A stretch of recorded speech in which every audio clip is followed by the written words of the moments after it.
So Sony finally decided to show off the PS5. Kind of. What's up guys, Player with back another day, and today we're going to be diving into the reveal of the PlayStation 5 controller, aka the DualSense. Apparently they got rid of the DualShock name, not sure why, but hey, let's get into it. Now, off the bat, this is how this controller is going to look. I'm going to put the image on the screen. There you go. You're welcome. Now, aesthetically pleasing? Yes. Well, in my opinion anyway. Other people might hate it. Other people might love it. It really all depends, but it has nothing to do with how it looks. It has to do with if it works and the functionalities on the console as well as the controller. And I gotta say, it looks like Sony has come a long way with their controllers, you know, basically being the same every single generation. So it's nice to see them, you know, branch out and do something different. As you can see on the screen, it is a two-tone color, so it's white and black. I'm not quite sure if they're going to have other colors yet. We don't know anything about it, but there you go. Now, as well as the functionalities, they had this to say on their blog post. After thoughtful consideration, we decided to keep as much of what the players love about the DualShock 4 intact, while also adding new functionalities and refining the design. Based on our decisions with developers, we concluded that the sense of touch within gameplay, much like audio, hasn't been a big focus for many games. We had a great opportunity with the PlayStation 5 to innovate by offering game creators the ability to explore how they can heighten the feeling of immersion through our controller. This is why we adapted haptic feedback, which adds a variety of powerful sensations that you will feel when you play, such as slow grittiness of driving a car through mud. We also incorporated adaptive triggers into the L2 and R2 buttons of DualSense, so you can truly feel the tension of your actions, like when drawing a bow to shoot an arrow. I don't know if you know this or not, but all I gotta say is this. For my Xbox players out there, if you ever played any Tomb Raider game or Red Dead Redemption while hunting with a bow, you would already know why this feature is not that impressive.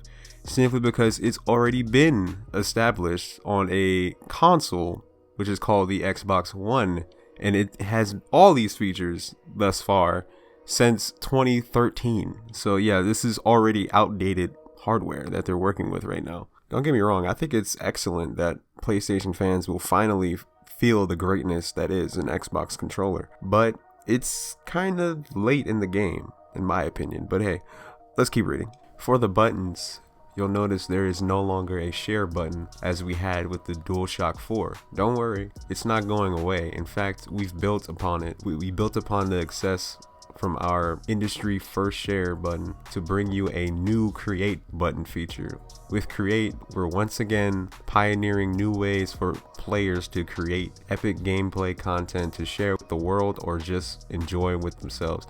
So basically what they're saying is they have the share feature, but it's just not called share, it's called create. Okay. DualSense also adds a built-in microphone array, which will enable players to easily chat with friends without a headset, ideal for jumping into a quick conversation.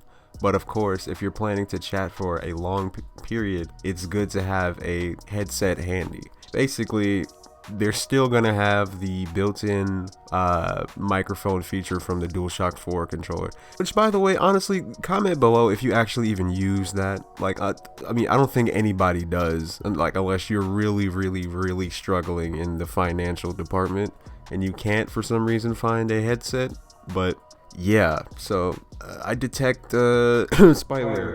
Anyways, this provided us with an exciting challenge to design a new controller that builds off the current gen while taking into account the new features we've added. For example, with adaptive triggers. Damn, they really love saying adaptive triggers. We had to consider how the components would fit into the hardware without giving it a bulky feeling. Our design team worked closely with our hardware engineers to place the triggers and actuators. The designers were then able to draw the lines on how to basically they're just saying how they made the how they created this thing.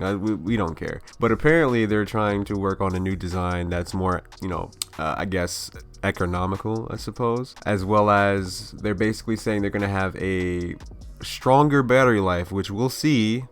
Yeah, we'll see about that one. It's going to have supposedly a stronger battery life and a loosened weight, meaning it's going to be a lot lighter. So basically, just give you a rundown. They're supposedly going to have a bigger, stronger battery. It's going to have haptic feedback, adaptive triggers, and it's going to be lighter. And it's going to have grips, which is all features that Xbox has had besides the rechargeable battery feature. But yeah, that's about it. And honestly, this is kind of underwhelming. I feel like the design of the controller is a lot more exciting than the features that they listed so far.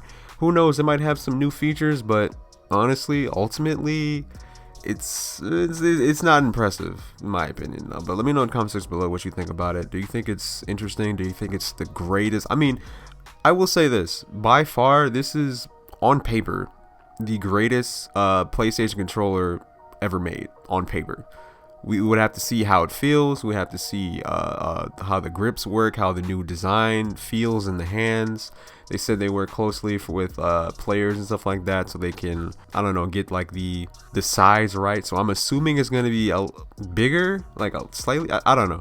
We'll figure it out. Let me know in the comment section below, and yeah, subscribe for more PlayStation content as well as Xbox, but mainly Xbox. Just subscribe for everything next gen. I'll see you in the next one. Peace.